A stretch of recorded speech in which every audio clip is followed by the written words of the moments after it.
नमस्कार, news point लेकर हाजिर हूं मैं राजीव। दोस्तों, नरेंद्र मोदी और अमित शाह दोनों के नाम से बीजेपी और एनडीए सरकार चलती है, लेकिन इस समय यही दोनों नाम सबसे ज्यादा मुश्किल में दिखाई दे रहे हैं। धर्मेंद्र प्रधान के इस्तीफे के बाद अब अमित शाह के इस्तीफे पर विपक्ष अड़ गया है और रोजाना विपक्षी सांसद मांग कर रहे हैं कि अमित शाह सदन में आए। और अमित शाह लोकसभा में तो दिख रहे हैं, लेकिन संसद में तो दिख रहे हैं, लेकिन लोकसभा में नहीं दिख रहे हैं। अलबत्ता उनके मातहत आने वाली पुलिस ऐसे कई लोगों पर कार्रवाई कर रही है जिन्होंने छात्र आंदोलन में अपनी आवाज उठाई थी। ऐसी कार्रवाइयों का विरोध सीजेपी के लोग भी कर रहे हैं और कांग्रेस के भी लोग कर रहे हैं। आज युवा कांग्रेस ने इस बारे में एक प्रेस कॉन्फ्रेंस भी की है और इस प्रेस कॉन्फ्रेंस में युवा कांग्रेस ने क्या कुछ कहा है, एक आरोप, बहुत बड़ा आरोप लगाते हुए, जरा सुन लीजिए। पत्थरों से भरा हुआ ट्रक, पत्थरों से भरा हुआ डंपर पार्लियामेंट एरिया के पास, और वो भी उस दिन जिस दिन युवाओं ने प्रोटेस्ट करना था, पार्लियामेंट घेराव करना था, और वो भी कहां, ऑपोजिशन पार्टी का जो यूथ विंग और स्टूडेंट विंग का ऑफिस है उसके बाहर। तो मुझे समझ नहीं आती कि हमारी दिल्ली की पुलिस इतनी इनकम्पिटेंट है कि उनको पता ना चले ये सब उसी दिन उसी जगह हो रहा है। तो I am 100% sure Delhi police को ये मालूम था, किसके कहने पे ये हुआ है ये हम सब जानते हैं। एक भी चीज जो है पत्ता हिलता नहीं अमित शाह के कहने के बगैर, जो दिल्ली पुलिस को चलाते हैं, जो होम मिनिस्टर हैं इस देश के। इसलिए हमारी डिमांड है कि इंडिपेंडेंट इंक्वायरी होनी चाहिए, जुडिशियल इंक्वायरी होनी चाहिए। साथ ही साथ जितनी भी सीसीटीवी फुटेजेस हैं इस एरिया में, ट्रक्स कहां से आया, पहले कहां था, उसको प्रिजर्व करके रखना चाहिए, क्योंकि मुझे पूरा विश्वास है ये जानने के बाद दिल्ली पुलिस या होम मिनिस्ट्री टैंपर करने की कोशिश करेगी वीडियोस को और एविडेंस को, और साथ ही साथ पूरा अकाउंटेबिलिटी सेट हो, कमांड ऑफ चेन कहां से आया, किन्होंने ये किया और किसके कहने पे किया। क्योंकि अभी साफ समझ आ रहा है, एक तरफ प्रधानमंत्री मोदी जी गुड कॉप बनके देश के युवाओं को गुमराह करने की, उनके फ्रेंड बनने की कोशिश कर रहे हैं, और दूसरी तरफ अमित शाह जी क्या कर रहे हैं, कभी पत्थर वहां रख रहे हैं ताकि जो क्रैकडाउन वो कर रहे हैं उसको जस्टिफाई कर पाए। उनको लगता था शायद जेनजी ये पत्थर यूज करते, लेकिन वो उनके बहकावे, उनके प्लानिंग में नहीं आए। दूसरी चीज, जिन लोगों ने प्रोटेस्ट किया उनके ऊपर एफआईआर कर रहे हैं, केसेस कर रहे हैं, और उनको दबाने की और सबटाइज करने की कोशिश कर रहे हैं। उसके खिलाफ देश की opposition party, Congress party, youth Congress, NSU और सभी leader of opposition Rahul ji के नेतृत्व में खड़े हैं। जिन लोगों को भी दबाने की कोशिश ये बीजेपी सरकार और अमित शाह करेंगे, हम उनको प्रोटेक्ट करने की, उनकी ढाल बनने की कोशिश करें। तो सुन रहे हैं, जिन लोगों को भी दबाने की कोशिश यहां अमित शाह या बीजेपी के लोग करेंगे, नरेंद्र मोदी करेंगे, तो हम उनके साथ खड़े नजर आएंगे। यहां पर उदय भानु चिब, जो आईवाईसी के यानी इंडियन यूथ कांग्रेस के चीफ हैं, उन्होंने अपनी बात यहां रखी और सबसे बड़ी बात की, आखिर 20 तारीख को ये जो ट्रक में जो ईंट पत्थर भरे हुए थे वो आखिर कैसे वहां आईवाईसी के दफ्तर के सामने उसको खड़ा किया गया, क्योंकि दिल्ली पुलिस चप्पे चप्पे पर नज़र रख रही थी और दिल्ली पुलिस पहले इसे रखती है वहाँ प्रोटेस्ट साइट पे और उसके बाद इधर ला के रखती है। आखिर क्यों, कौन लेके आया? दिल्ली पुलिस नहीं तो कौन? ये बड़ा सवाल है, यह सवाल यहाँ पूछा जा रहा है, लेकिन ये उदय भानु चिब की बात है। और आपको बता दूं कि इससे पहले आज सुबह मल्लिकार्जुन खड़गे ने एक पोस्ट भी लिखा है। उस पोस्ट में उन्होंने क्या कुछ लिखा है ज़रा वो भी सामने लाता हूँ। लिख रहे हैं कि नरेंद्र मोदी जी, 10 दिन पहले आपकी सरकार ने युवाओं का लाठी डंडे पैलेट गन से दमन किया। जब छात्रों ने अपना आंदोलन वापस ले लिया तो अब आप बदले की भावना से उन पर एफआईआर करवा रहे हैं, जबरन हिरासत में ले रहे हैं। युवाओं ने आंदोलन इस शर्त पर वापस लिया कि उन पर कार्रवाई नहीं होगी। अब आपकी सरकारें अपनी ही जुबान से पलट गई है। युवाओं के सोशल मीडिया अकाउंट्स ब्लॉक करवा रही है, बच्चियों को डॉक्स दिया जा रहा है। अहंकार इतना है कि गृह मंत्री अमित शाह ने सदन में कदम तक नहीं रखा। अकाउंटेबिलिटी के स्टेटमेंट से डरते हैं। अब ये सब फेस सेविंग, इमेज प्रोटेक्शन के हथकंडे नहीं चलेंगे। युवा आपका सच जान चुका है। थोड़ी सी भी शर्म बची है तो अमित शाह का इस्तीफा ले लीजिए। ये बात यहाँ कह रहे हैं मल्लिकार्जुन खड़गे कि थोड़ी सी भी शर्म बची है तो अमित शाह का इस्तीफा ले लीजिए। दरअसल बात ये है कि मोदी अपनी बात से फिर पलट रहे हैं, इसीलिए फिर से घिर रहे हैं। जंतर मंतर से शुरू हुआ छात्र आंदोलन इसी शर्त पर खत्म हुआ था कि धर्मेंद्र प्रधान का इस्तीफा होगा और साथ ही उन लोगों को दंडित किया जाएगा जिन्होंने छात्रों पर पुलिसिया दमन के आदेश दिए। इसके अलावा किसी भी प्रदर्शनकारी के खिलाफ मामला दर्ज नहीं होगा।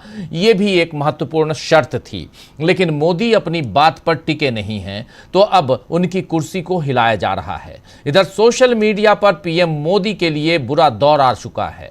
जिस तरह पीएम मोदी के खिलाफ पोस्ट और रील डाली जा रही है, उससे बीजेपी और उसकी आईटी सेल परेशान हो गई है। मोदी ने कल यानी गुरुवार को पेपर लीक विरोधी बिल पास होने के बाद अपनी तीसरी रील डाली थी, जिसका हश्र यह हुआ कि पिछली 2 इंस्टा रील जैसा जो हालत थी वैसी ही हालत इसका भी, इस रील की भी। जरा इस रील को सुन लीजिए, यानी इस पर भी खूब मजाक उड़ा और मीम बनने लगे हैं। जरा सुनिए यहां नरेंद्र मोदी को। साथियों, विश्वस्त परीक्षा पद्धति, इसके लिए हम लगातार एक के बाद एक कदम उठा रहे हैं। टास्क फोर्स की रचना हो, फास्ट ट्रैक की और रचना हो, राज्यों के सुझावों को ध्यान में लेना हो, क्योंकि पिछले कई दशकों से हर राज्य और केंद्र सरकार इस प्रकार की पेपर लीक की परेशानी झेल रहा है। बच्चों के भविष्य को भी। तो सुन रहे हैं आप, ये प्रधानमंत्री नरेंद्र मोदी की तीसरी नहीं बल्कि चौथी रील है। एक में उन्होंने कहा था हेलो फ्रेंड्स, दूसरे में कहा था थैंक यू फ्रेंड्स, तीसरे में कहा था फ्रेंड्स विद्यार्थी, और चौथा ये है जिसमें ये अब साथियों पे आ गए हैं। वो हेलो और फ्रेंड्स ये सब खत्म हो गया, जेनजी वाली भाषा खत्म हो गई। लेकिन नरेंद्र मोदी का मजाक खूब उड़ रहा है, मीम बन रहे हैं। बात यहां तक आ पहुंची है कि बीजेपी के लोगों ने शिकायत की, जिस पर तेलंगाना की हैदराबाद साइबर क्राइम पुलिस ने कई फेसबुक और इंस्टाग्राम अकाउंट ऑपरेटरों के साथ साथ सोशल मीडिया कंपनी मेटा के प्रमुख अरुण श्रीनिवास को सह आरोपी बनाते हुए 2 अलग अलग एफआईआर दर्ज की हैं। दरअसल शिकायतकर्ताओं का आरोप है कि छात्रों के विरोध प्रदर्शन की आड़ में प्रधानमंत्री नरेंद्र मोदी, अमेरिकी राष्ट्रपति और पूर्व केंद्रीय शिक्षा मंत्री धर्मेंद्र प्रधान की तस्वीरों और वीडियोज को एडिट कर अश्लील, भ्रामक और मानहानिकारक रूप से सोशल मीडिया पर प्रसारित किया जा रहा था।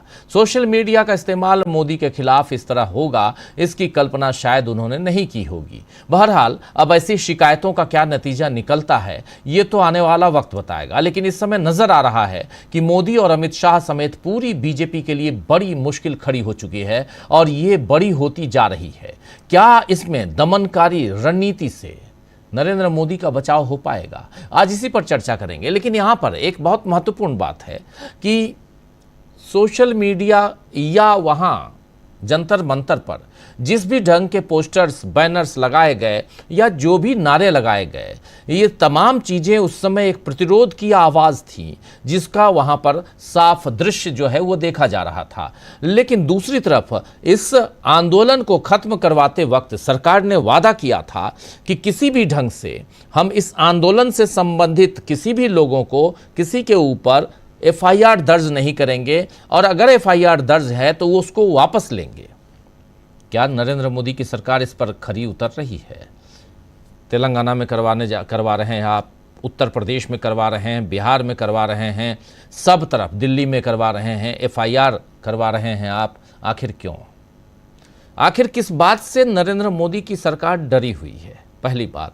और इसमें सबसे बड़ी बात कि आखिर अमित शाह की अकाउंटेबिलिटी क्या है, और अगर उनकी अकाउंटेबिलिटी में दिल्ली पुलिस और उसका दमन है, सीआरपीएफ के मातहत आरएएफ, माफी चाहूंगा, रैपिड एक्शन फोर्स वो है, तो इसके लिए मिनिस्टर, जो होम मिनिस्टर हैं, वो बात क्यों नहीं करेंगे? जिम्मेदार वो क्यों नहीं है? ये बड़ा सवाल पैदा होता है। संसद से सड़क तक जो लड़ाई है, संसद की लड़ाई अब सड़क पे कैसे आ चुकी है, और कैसे यहां से नरेंद्र मोदी चौतरफा घिर रहे हैं। नरेंद्र मोदी जितना अमित शाह को बचाने की कोशिश करेंगे उतना ज्यादा घिरेंगे, ये तय मानिए। और कैसे घिरेंगे, इन सब पे आज चर्चा करेंगे हम इस पूरे अगले 1-1.25 घंटे इस कार्यक्रम में। हमारे साथ कुछ वरिष्ठ साथी जुड़े हुए हैं, पहले उनसे आपका परिचय करवाता हूं। देखिए, इस वक्त हमारे साथ 5 वरिष्ठ साथी जुड़े हुए हैं। प्रोफेसर अखिल स्वामी जी हैं, प्रशांत टंडन जी हैं, सुनील शुक्ला जी हैं, शकील अख्तर जी हैं और अमलेंदु उपाध्याय जी हैं। आप सभी का स्वागत है, इस्तकबाल है। स्वागत इस्तकबाल आप तमाम दोस्त, साथी, शुभचिंतक आप सबका जो अब तक जुड़ चुके हैं उनका भी, और जो इस कार्यक्रम में जुड़ने वाले हैं उनका भी स्वागत करता हूं, इस्तकबाल करता हूं। स्वामी जी, आपके पास सबसे पहले, कैसे यहां पर नरेंद्र मोदी चौतरफा घिर रहे हैं, ये बताइए। देखिए राजीव जी, मुझे ऐसा लग रहा है कि जो अभी तक ये कहा जाता था कि अमित शाह साहब चाणक्य हैं, अगर वो चाणक्य होते तो एक बड़ा मूल सिद्धांत है, बड़ा छोटा सा मैनेजमेंट का सिद्धांत है, जो आमतौर पर हर आदमी अपने जीवन में उसको अमल करता है, और हम लोग फाइनेंशियल मैनेजमेंट और स्ट्रेटेजिक मैनेजमेंट में उसको एक वर्ड दे देते हैं, उसको कहते हैं कॉस्ट बेनिफिट। भाई, कोई भी काम राजीव जी आप जीवन में करते हैं उसकी कुछ कॉस्ट होती है और कुछ बेनिफिट होते हैं जी। अगर कॉस्ट से ज्यादा बेनिफिट होती है तो वो निर्णय आप लेते हैं, अगर लगता है कि बेनिफिट कम है और कॉस्ट ज्यादा है तो उस निर्णय को नहीं लेते।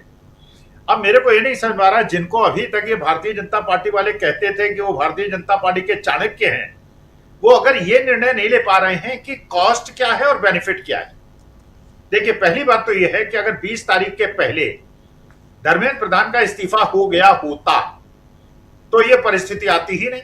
भाई, बच्चों की एक डिमांड थी, जंतर मंतर पे आए थे, 5-7 हजार बच्चे आए थे, एक डिमांड थी कि धर्मेंद्र प्रधान इस्तीफा दे दें, इस्तीफा दे देते, बात आगे न बढ़ती, कोई कॉस्ट ना होती, केवल बेनिफिट होते। कह देते अमित शाह की देखिए मैं इतना बड़ा चाणक्य हूं, बच्चों की इतनी बड़ी व्यूह रचना को मैंने फेल कर दिया, और बच्चे अपने घर चले गए, खाया पिया कुछ नहीं, गिलास फोड़े 12 ने, ये चले गए और हम जीत गए। अच्छा, 20 तारीख को आपने नहीं किया, 20 तारीख को यह भी हो सकता था कि आप डंडा न चलाते, आप पैलेट गन न चलाते, आप बच्चों को न पीटते, वहां भी आपने गलती कर दी, वहां बच्चों को पिटवा दिया, वहां पैलेट गन चलवा दिया। अच्छा, उसके बाद 7 दिन के बाद धर्मेंद्र प्रधान का इस्तीफा ले लिया। भाई, अगर पहले ही ले लेते तो ये स्थिति ना आती। अच्छा, उसके बाद भाई आप संसद में अगर आ जाते, मान लीजिए अमित शाह साहब आ जाते जी, भाई, क्या होता, कहा सुनी होती, उन पे आरोप लगते। अच्छा, ये तो अमित शाह साहब अगर चाणक्य होते उसका जवाब देते, व्यू रचना तो 4 दिन के अंदर वो बना ही लेते ना, कैसे ये चक्रव्यूह को तोड़ना है कांग्रेस के और राहुल गांधी को, और वहां आके जवाब देते और अपना निकल जाते, तब मैं उनको चाणक्य मान लेता। लेकिन अगर आप संसद में नहीं आ रहे, अगर आप जवाब नहीं दे रहे, राजीव जी आप खुद बताइए, मान लीजिए आपके कॉलोनी के अंदर 4 पुलिस की गाड़ियां आ जाएं और सारे बजाती हुए आ जाएं, कुछ लोग ऐसे होंगे घर में इत्मीनान से बैठे रहेंगे, भाई हमने कोई गलत काम किया नहीं, पुलिस हमारे यहाँ थोड़ी आएगी तो जवाब दे देंगे, हमने कोई गलत काम किया नहीं, हमारे पास सारे प्रूफ है। अच्छा, कुछ लोग ऐसे होंगे जिन्होंने कोई ना कोई गड़बड़ी की होगी, वो भागेंगे, वो घबराएंगे, उनका बीपी बढ़ेगा। भाई, मानी बात है, तो पुलिस वालों को समझ में आ जाएगा जो भागा इसका मतलब यह है कि ये दोषी है, और जो घर में बैठा है, जो कॉन्फिडेंस से बैठा है, कॉन्फिडेंस से जवाब दे रहा है, उसकी कोई गलती नहीं है। अब आप 4 दिन से संसद के अंदर नहीं आ रहे। अच्छा, वहां पे जो आपके जितेंद्र सिंह है वो कंट्राडिक्टरी स्टेटमेंट दे रहे हैं, वो कह रहे हैं गोली चली नहीं, पैलेट गन चली नहीं। अच्छा, पुलिस थाने में रिकॉर्ड है कि पैलेट गन इश्यू हुआ, पैलेट गन चली, बच्चों को गोली लग गई, फिर आप कह रहे हैं गोली चली नहीं। इसका मतलब यह है कि जो व्यू रचना, जो एक हम समझते थे कि स्ट्रेटेजिक मैनेजमेंट में भारतीय जनता पार्टी बहुत मजबूत पार्टी है और बड़ी स्ट्रेटेजी के अनुसार काम करती है, वो तो लग रहा है बिल्कुल खोखली पार्टी है, उसके अंदर कोई स्ट्रेटेजी है ही नहीं, केवल दबंगई और गुंडई से वो पार्टी चलाया करती थी। अच्छा, उसके बाद आप बच्चों पे दमन आपने चालू कर दिया। कहां फतेहपुर में छोटे छोटे बच्चों ने आंदोलन किया, डीएम साहिबा ने उनसे डीआईओएस से बात कराई, फिर उनके बच्चों के घरों में पुलिस भेजनी शुरू कर दी। फिर यहां भी, अरे आप बताइए राजीव जी, हमारे हिंदुस्तान में पंजाब के अंदर बोल के चले जाइए, पंजाब के अंदर तो गाली के बिना कोई बात ही नहीं करता, वो कहते गाली तो हमारी पार्ट ऑफ कल्चर, जैसे एग्रीकल्चर है यही हमारी पार्ट ऑफ कल्चर है। यहाँ पे एक लड़की ने कोई अपशब्द कह दिया तो उसको भी एफआईआर लिखा दी, और वहां पे पार्लियामेंट के अंदर पंडित जवाहरलाल नेहरू जी ने मरे हुए 60 साल हो गए, उनके चरित्र के बारे में कोई आदमी उठा रहा है, उस पर कोई दंड नहीं। एक member of parliament Bharatiya Janata party का अपोजिशन पार्टी के मेंबर की पूरी सामाजिक पृष्ठभूमि को गालियां देता है, खुलेआम गालियां देता है, उसको न तो एक्सपेंज करते हैं ना उसको कोई दंड देते हैं। अच्छा, बच्चों को उत्तेजित कर रहे हैं, आपको यह नहीं समझ में आ रहा है कि आपकी कॉस्ट ही कॉस्ट है, बेनिफिट तो कुछ है नहीं। अरे यार, बच्चों से पंगा किसी ने आज तक ले पाया है कोई?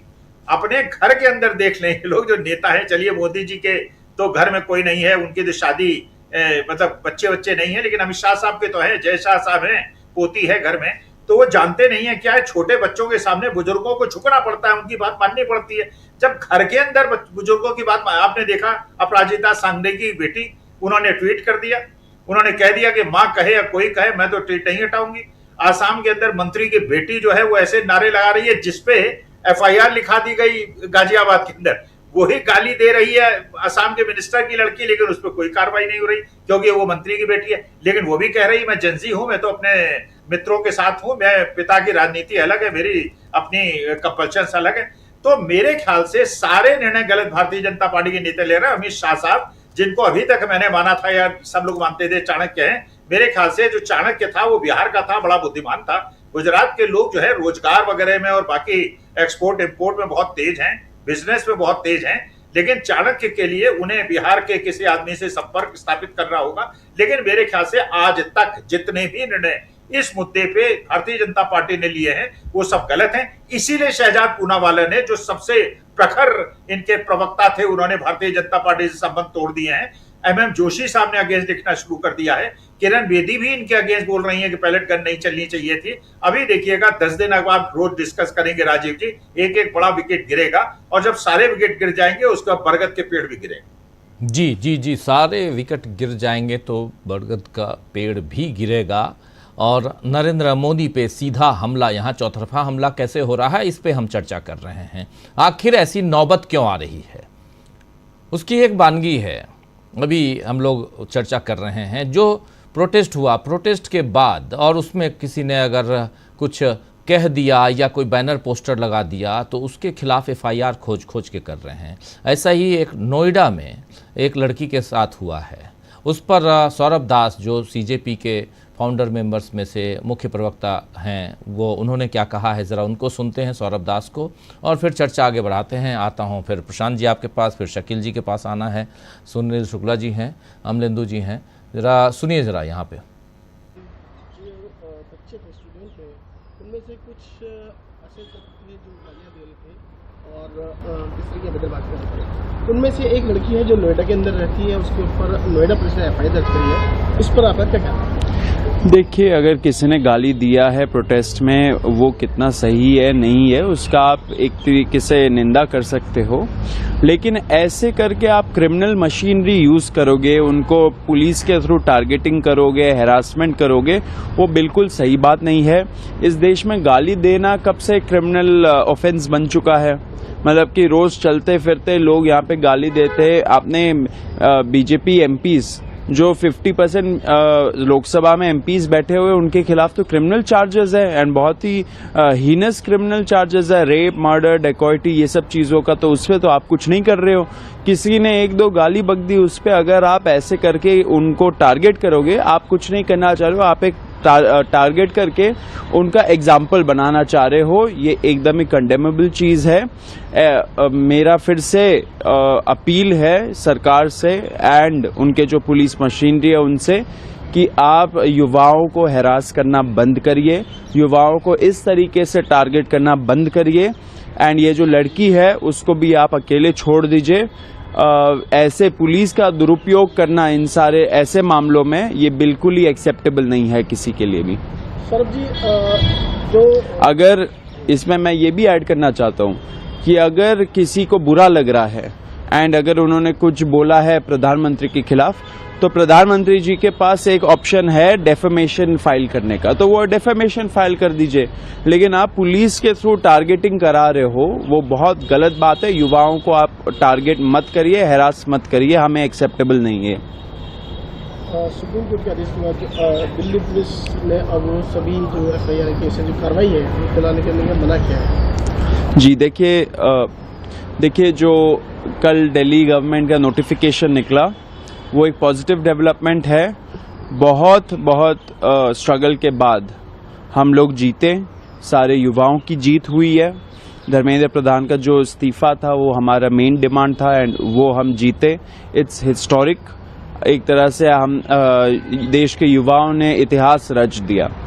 बाकी के जो 2 गारंटीज थे उस पे भी हमें आशा है कि कि सरकार जल्द से जल्द उस पे अमल करेगी, कॉम्पेंसेशन भी जल्द से जल्द आएगा और जो FIRs है वो भी विड्रॉ होंगे, उसके प्रोसेस भी शुरू हो जाएगा एंड होपफुली सुप्रीम कोर्ट में भी जब नेक्स्ट हियरिंग होगा तब सरकार सुप्रीम कोर्ट को अवगत कराएगी कि क्या जंतर मंतर का एग्रीमेंट था जुलाई 25 का। Saurabh ji, as a Indian citizen मैं वैसे आपसे पूछ करना चाहूँगा, जितनी जो वीडियो वायरल हो रही है उसके खिलाफ कई जो मतलब गवर्नमेंट को सपोर्ट नहीं करते वो लोग भी इसके अगेंस्ट उसको अप्रोच कर रहे हैं, मतलब बेकार बता रहे हैं कि गलत चीज़ की उसमें, आप उसको कैसे देखते हैं? देखिए, कुछ लोगों को बेकार लग सकती है, कुछ लोगों को नहीं लग सकती है, इन सब चीज़ों पे हमें नहीं पड़ना चाहिए। क्या क्रिमिनल मशीनरी, मतलब कि आप पुलिस को यूज़ करके ऐसे चीज़ों को बंद करवा सकते हो, बिल्कुल गलत बात है। अगर आप पुलिस को यूज़ करके टारगेट कर रहे हो, हैरास कर रहे हो, किसी की बोली आपको सही नहीं लगती है तो उसके लिए पुलिस नहीं लगाना चाहिए। अगर किसी को दुख पहुंच रहा है तो वो अपने आप पर्सनली डेफेमेशन केस फाइल करे। प्राइम मिनिस्टर को अगर बुरा लग रहा है ऐसे लैंग्वेज से तो प्राइम मिनिस्टर पर्सनली एक डेफेमेशन केस फाइल कर सकते हैं, लेकिन पुलिस मशीनरी का इसमें कोई रोल नहीं है। पुलिस अगर यूज़ किया जा रहा है तो इसे यूज़ किया जा रहा है क्योंकि वो टारगेट करना चाहते हैं युवाओं को एंड इस लड़की के थ्रू एक एग्जाम्पल भेजना चाहते हैं, एग्जाम्पल सेट करना चाहते हैं। ये बहुत ही कंडेमेबल है, निंदनीय चीज़ है, हम इसका खंडन करते हैं। पुलिस और क्रिमिनल मशीनरी का इसमें कोई रोल नहीं है, कोर्ट्स को प्रोटेक्ट करना चाहिए ऐसी लड़की को। बिल्कुल, आप सुन रहे थे यहाँ पे सौरभ दास, और बहुत इंपॉर्टेंट बात यहाँ पे उस लड़की के साथ जो कुछ हुआ, पुलिस जिस ढंग से उसके साथ दुर्व्यवहार कर रही है, FIR दर्ज कर रही है, और ये सिर्फ एक की बात नहीं है, ये तो नोएडा में और ये पूरे देश में चल रहा है। कहीं ना कहीं कोशिश की जा रही है कि यहाँ नरेंद्र मोदी की सरकार को बचाने के लिए जितने हथकंडे अपनाए जा सकते हैं अपनाए जाएं। लेकिन क्या प्रशांत जी, यहाँ से अनरेस्ट को हम बढ़ते हुए देखेंगे? और जो बात कही जा रही है CJP की तरफ से कि अगर ऐसा हुआ तो दोबारा हमें आंदोलन करने के लिए मजबूर होना पड़ेगा, क्या आने वाले समय में वो भी देखेंगे हम? देखिए, ये जो आंदोलन पूरा हुआ, जिसमें फायरिंग हुई, बैलेट गन चली, सब कुछ हुआ, 20 तारीख को जो लाठीचार्ज हुआ, और उसी आंदोलन में धर्मेंद्र प्रधान का इस्तीफा भी हुआ। ये आंदोलन की शुरुआत ही गाली से हुई थी। एक पूरी जनरेशन को कॉकरोच कहा गया था। तो पूरी जनरेशन को कॉकरोच कहना, पूरी जनरेशन को गटर की जनरेशन कहना,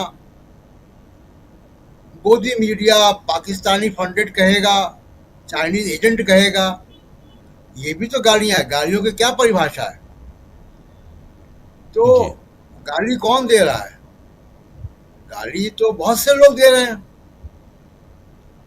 दूसरी बात कि हम लोग जंतर मंतर पे लगातार जा रहे थे, वहाँ पे जो नारे या गीत गाए जा रहे थे, जो मीम्स थे, जो पोस्टर थे, वो आलोचनात्मक थे, क्रिएटिव थे, लेकिन उसमें तंज था, व्यंग था, नारों में भी व्यंग था।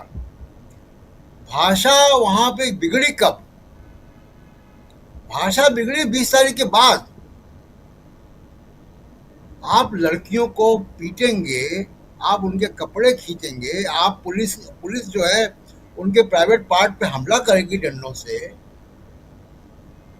तो वो आशीर्वाद देंगे कोई वहां पे? वो भी यंग बच्चे हैं, एक्सप्रेशन है, और उस एक्सप्रेशन को कोर्ट देखेगी। जो पुलिस ने किया वो नहीं दिख रहा है किसी को, कि आप डंडों से, कील लगे हुए डंडों से मार रहे हो, वो नहीं दिख रहा है। ना गोदी मीडिया को दिख रहा है वो, और ना किसी पुलिस को दिख रहा है कि उन्हीं की पुलिस ने, उन्हीं की RAF ने कील लगे हुए डंडों से मारा। वहाँ पे आंदोलनकारी छात्रों ने फोटो करके सोशल मीडिया प्रोफाइल डाल के बता दिया कि ये सादी वर्दी में गुंडे आए थे वहाँ पे डंडे लेकर। वो कौन थे? तो बहुत कुछ हुआ है इस आंदोलन में। पैलेट गन चली है, शॉक बैटन चले हैं। गालियों से क्या आप घुमा रहे थे उधर की बातों को। और सही कह रहे हैं सौरभ कि आपको क्रिमिनल प्रोसीडिंग करने की क्या जरूरत है? लेकिन आप सिविल में जाओ, आपको कहो कि आपकी अवमानना की गई है, आप जाओ कोर्ट में, आपको कौन रोक रहा है? आप भारत के नागरिक है। ऐसा कौन सा कानून है कि देश के प्रधानमंत्री की आलोचना नहीं हो सकती? क्या वो ब्लास्फेमी कानून है कोई? यहाँ पे वो भगवान के अवतार है? प्रधानमंत्री जो है वो, उनकी आलोचना क्यों नहीं हो सकती है? और तीखी आलोचना भी क्यों नहीं हो सकती है?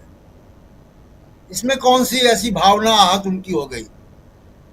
जो आप समाज को दे रहे हैं, समाज से वही आपको मिलेगा। आप दीवार में गेंद फेंक के मारेंगे, गेंद आपके पास वापिस आएगी।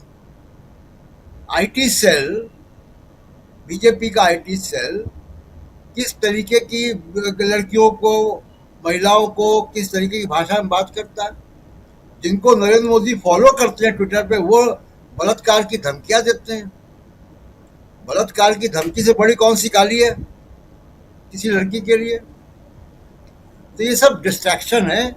असली मुद्दा यह है कि नरेंद्र मोदी प्रधानमंत्री और अमित शाह कहाँ हैं? पार्लियामेंट क्यों नहीं आ रहे हैं? देश की जनता के सामने क्यों नहीं आ रहे हैं? क्यों युवाओं से 20 तारीख को हुई बातों के घटनाओं के बारे में क्यों नहीं बात कर रहे हैं? युवाओं से माफी क्यों नहीं मांग रहे हैं? क्यों नहीं बता रहे हैं कि फायरिंग का आदेश किसने दिया था? मीडिया रिपोर्ट्स है कि फायरिंग का आदेश तो दिल्ली पुलिस के डीसीपी ने दिया था। कौन? किसी एसडीएम ने नहीं दिया था। मीडिया की रिपोर्ट से ये भी कि डीसीपी ने दिया था। डीसीपी सीधे अमित शाह के अंतर्गत आता है। आपने पुलिस कमिश्नर 3 दिन पहले चेंज किया था, क्यों किया था? ये ट्रक इधर उधर क्यों पत्थर से लगा हुआ घूम रहा था जो पुलिस की कस्टडी में था? तमाम सारे सवाल हैं। और सबसे बड़ा सवाल ये है कि दिल्ली में आरएएफ को पैलेट गन चलाने का आदेश किसने दिया था? ये कौन सी पुलिस की ब्लू बुक में लिखा हुआ है कि लाठियों में कीड़े लगा के आप लाठी चार्ज करोगे? ये तमाम सारे सवाल, इनके जवाब देश की जनता मांगती है। और आपने ठीक कहा, ये जो आप धरपकड़ कर रहे हो, माफिया मंगवा रहे हो, पुलिस का जोर लगा के उनके पेरेंट्स को धमका रहे हो, इससे गुस्सा बढ़ने वाला नहीं है। हम देख रहे हैं कि वो गुस्सा अब एक जनरेशन और आगे निकल गया है। जेन जी से जेन अल्फा तक निकल गया है। स्कूल के बाद स्कूल पे बच्चे प्रदर्शन कर रहे हैं, जगह जगह वो बढ़ रहा है। कल तो 3-4 स्कूल थे, आज और बढ़ गए स्कूल। तो ये गुस्सा समाज में है, उस गुस्से को एड्रेस करना चाहिए। और पॉलिटिकली स्पीकिंग जो राजनीति है इसकी, जब तक आप बड़े भारी आप क्राइसिस मैनेजर, अभी आप प्रोफेसर स्वामी कह रहे थे चाणक्य, मैं तो नहीं मानता चाणक्य वगैरह, लेकिन आप अपनी पॉलिटिक्स का ही नुकसान कर रहे हो क्योंकि आप छुप रहे हो। छुप कर कोई आप राजनीति नहीं कर सकते हो। पार्लियामेंट चल रही है, आपको पार्लियामेंट में आना पड़ेगा। सोमवार को पार्लियामेंट में आइए, जवाब दीजिए और देश की जनता को जवाब दीजिए। एक भी पुलिस वाले के खिलाफ एक्शन हुआ? एक भी एक्शन नहीं हुआ। किसी पुलिस वाले को कोई सस्पेंड नहीं किया गया, किसी को बर्खास्त नहीं किया गया, किसी के खिलाफ कोई एफआईआर नहीं हुई। किसने चलाई ये कील वाली लाठियां? उनके खिलाफ क्या एक्शन हुआ? कोई जुडिशियल प्रोब नहीं ऑर्डर हुई? सुप्रीम कोर्ट के चीफ जस्टिस कह रहे थे कि ये ऑर्डर करेंगे, एक न्याय कमीशन बनाएंगे, वो भी नहीं बना जी। तो बच्चों के साथ, जनरेशन के साथ हजारों लाखों लोग इसमें शामिल थे, उसके साथ आप इंसाफ नहीं करेंगे, आप उनको आतंकित करेंगे पुलिस भेजकर, तो उसको ये जनरेशन माफ नहीं करेगी। राजनीति, ये गुस्सा बढ़ेगा। बिल्कुल बिल्कुल, आप सही कह रहे हैं कि गुस्सा बढ़ेगा। जरा अभिजीत दीपके ने क्या कुछ कहा है, बहुत महत्वपूर्ण हो जाता है। जरा इसको सुनते हैं। शकील जी के पास आता हूं, जरा सुनिए। हेलो एवरीवन, मैंने अभी देखा कि एक लड़की के ऊपर गाली देने के लिए केस किया गया है। तो एक बात तो ये है कि अगर आप केस कर रहे हो गाली देने के लिए, तो उन बीजेपी के आईटी सेल पर कब केस किए जाएंगे जो इतने सालों से लड़कियों को गंदी गंदी गालियां ऑनलाइन दे रहे थे, क्या क्या शब्द इस्तेमाल नहीं कर रहे थे वो लड़कियों के लिए, कहीं से भी वो इज्जत नहीं कर रहे थे लड़कियों की, और वो लोग प्राउडली अपने बायो में लिखते थे फॉलोड बाय पीएम मोदी। ऐसे लोगों ने लड़कियों को गंदी गंदी गालियां दी है, उनके ऊपर केस कब होंगे? और बात बस बीजेपी आईटी सेल तक नहीं है, इनके मेंबर ऑफ पार्लियामेंट जो है रमेश बिधूड़ी जी, उन्होंने किन शब्दों का इस्तेमाल किया था एक फेलो मेंबर ऑफ पार्लियामेंट के लिए सबको याद है। यूपी के जो सीएम है योगी आदित्यनाथ, उनका एक वीडियो भी आया था जहां पर जो एएनआई का कैमरा पर्सन था उसके लिए भी उन्होंने गालियां दी थी। तो ये क्या चल रहा है? इस देश में दो कानून चल रहे हैं क्या? यूथ के लिए एक अलग कानून है और बीजेपी और उनके नेताओं के लिए अलग कानून है। और गाली देना कोई अपराध नहीं है, गाली देना इज नॉट अ क्राइम। अगर कोई गाली देता है वो बुरा हो सकता है, वो बुरी बात हो सकती है, तो उसको आप समझाइए, उसको आप कहिए कि गाली मत दो, लेकिन केस किस बात पर किया जा रहा है? अगर गाली देने पर केस करना पड़े तो सबसे ज्यादा केसेस जो होंगे वो बीजेपी आईटी सेल पर होंगे, क्योंकि सबसे ज्यादा औरतों को गंदी गंदी गालियां उन्होंने ही दी है, और बीजेपी के नेताओं पर होंगे जिन्होंने इतनी गंदी गालियां इतने सालों से दी और पार्लियामेंट के अंदर भी दी है। तो सुन रहे थे आप शकील जी, मामला अब बढ़ता हुआ, और ये एक बार फिर से क्या ऐसा लगता है कि युवाओं को फिर से भड़काने का काम सरकार कर रही है? शकील जी। राजीव जी, ये जो गालियों की बात आई है वो दीप के बड़ी अच्छी बात कर रहे हैं। इससे पहले उनके दूसरे उनकी प्रवक्ता सौरव दास कर रहे थे। सबसे बड़े नेता अमित शाह, उन्होंने एक बार नहीं दो बार लोकसभा में गाली दी है जी, 2 बार। यही इसी प्रोग्राम में हमने दोनों बार बताया, उसी दिन शाम को जब दी है, और वहीं कहा पहली बार कि ठीक है फिर निकाल दीजिएगा, हटा दीजिएगा। कांग्रेस ने और पूरे विपक्ष ने उसका विरोध किया था। गाली सबको मालूम है क्या दी थी, 1 बार नहीं 2 बार। दूसरे जो बाकी नाम ले दिए उनके नाम हम नहीं ले रहे, अभी दीपिका ने जो नाम ले दिए उनके अलावा नाम बता रहे हैं। गिरिराज सिंह, उनके मंत्री, अभी जो लोकसभा में और राज्यसभा में बहुत बोल रहे थे, उन्होंने एक टीवी चैनल पे इंटरव्यू के दौरान उसके प्रमुख एंकर के साथ माइक पर गाली दी, बहुत गंदी गाली, मां और बहन वाली, वो भी रिकॉर्ड में है। बिधूड़ी का बताया, बिधूड़ी के खिलाफ क्या एक्शन लिया आपने?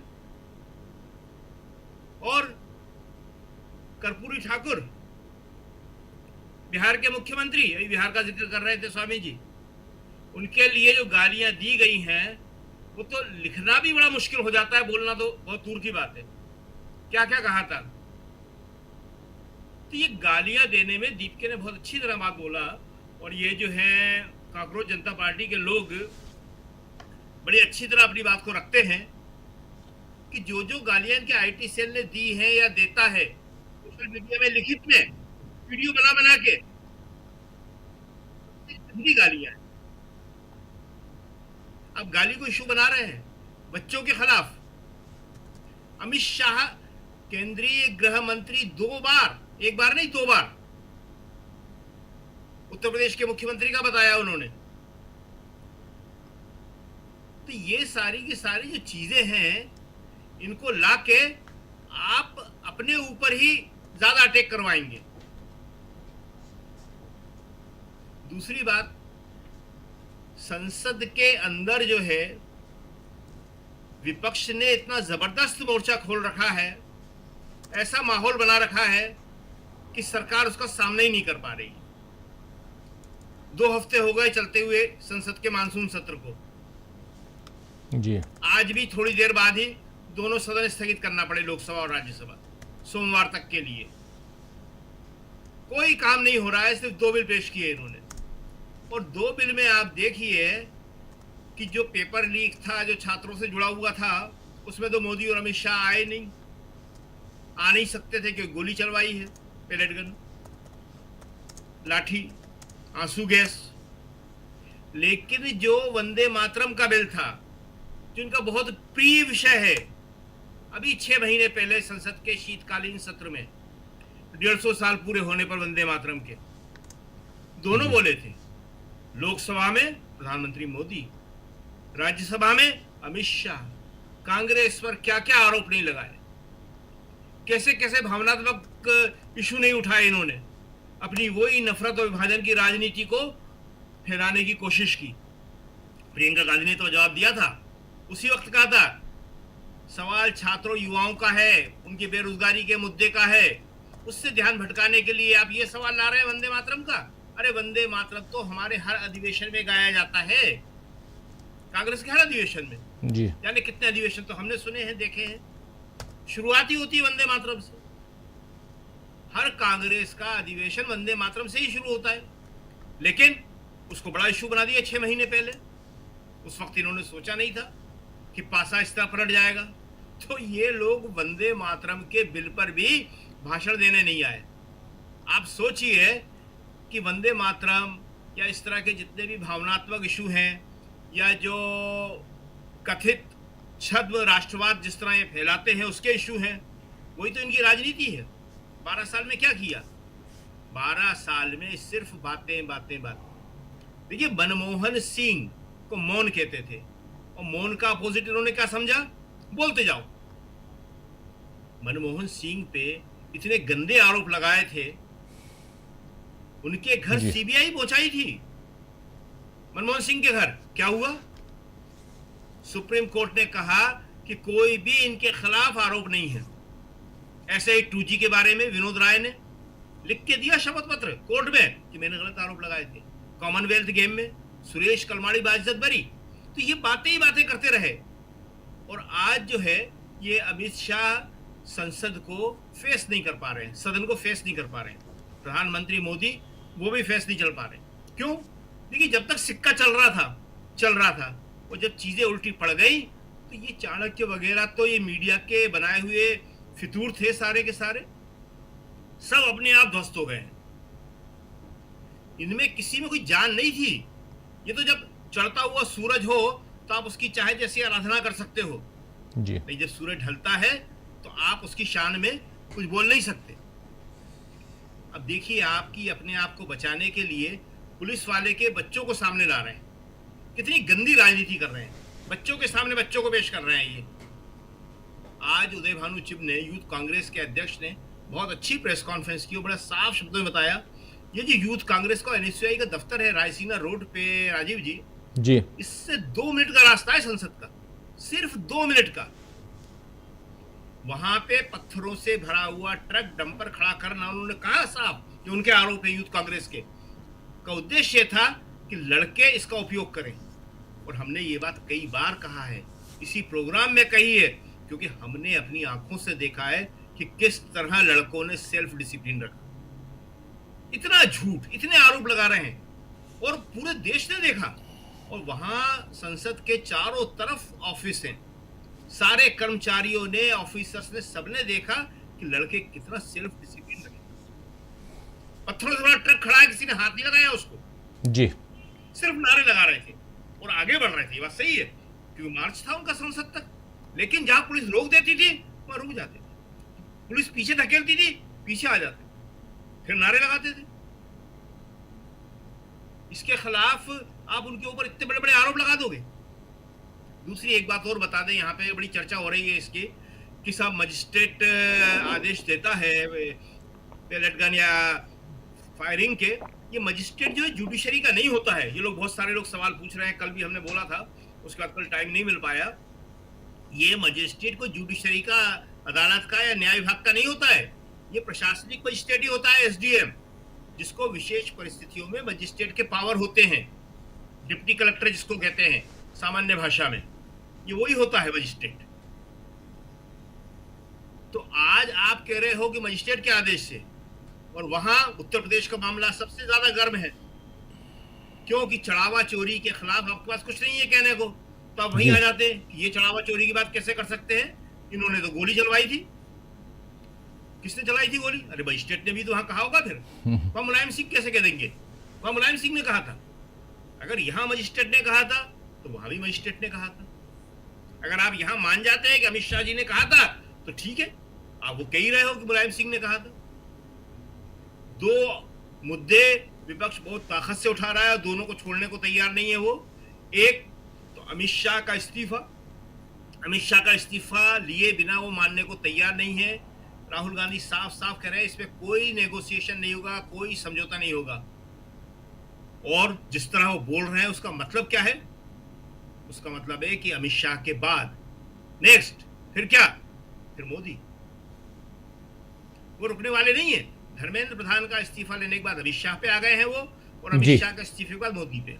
और दूसरा ये चढ़ावा जो आप देख रहे हैं, आज एक प्रतीकात्मक नाटक किया उन्होंने, एक प्ले करके दिखाया उन्होंने कि किस तरह चढ़ावा चोरी हो रहा है, किस तरह उठाया जा रहा है। राहुल गांधी दान दे रहे हैं और चढ़ावा लेके भागा जा रहा है। तो चढ़ावा चोरी को बिल्कुल छोड़ने को तैयार नहीं है। उनका कहना है कि उत्तर प्रदेश में इस समय सबसे ज्यादा लोग इसके बारे में बात कर रहे हैं, जनता बहुत दुखी है, नाराज है, और हम इस पे बात करेंगे। कह रहे हैं हमें जनता का बहुत अच्छा रिस्पांस मिल रहा है, उत्तर प्रदेश में क्या कहा जा रहा है। तो ये दोनों मुद्दे जो है मोदी और अमित शाह को बहुत परेशान कर रहे हैं। दोनों सदन के अंदर आने को तैयार नहीं है। विपक्षी एक ही मांग है कि दोनों सदन के अंदर आए, हाउस के अंदर आए, जिसे हाउस कहा जाता है, और वहां आके इस बात का जवाब दे कि गोली चलाने का आदेश किसने दिया। जी बिल्कुल बिल्कुल। सुनील शुक्ला जी, ये गोली चलाने का आदेश किसने दिया, ये बात कही जा रही है कि मजिस्ट्रेट आदेश देता है। तो क्या अमित शाह पाक साफ निकल जाएंगे? सवाल तो पैदा होता है ना। अगर आप कह रहे हैं, वो भी सदन के अंदर कल जितेंद्र सिंह कह रहे थे, मजिस्ट्रेट ऑर्डर देता है, राहुल गांधी को पता ही नहीं है। राहुल गांधी पहले जानकारी प्राप्त करें, सच्चाई जाने कि ये अमित शाह नहीं देते हैं। कितना दम है इसमें, सुनील जी? धन्यवाद राजीव जी। राहुल गांधी तो पता बाद में करें, भारतीय जनता पार्टी के लोग पहले पता कर लें कि सरकार के सभी आदेश कोई न कोई अधिकारी जारी करता है। कोई भी आदेश मंत्री नहीं जारी करता। अगर जीएसटी फेल हो गई, आज देश में फेल है, तो इसके क्या आप कहेंगे कैबिनेट सेक्रेटरी का आदेश था, सरकार का निर्णय नहीं था वो।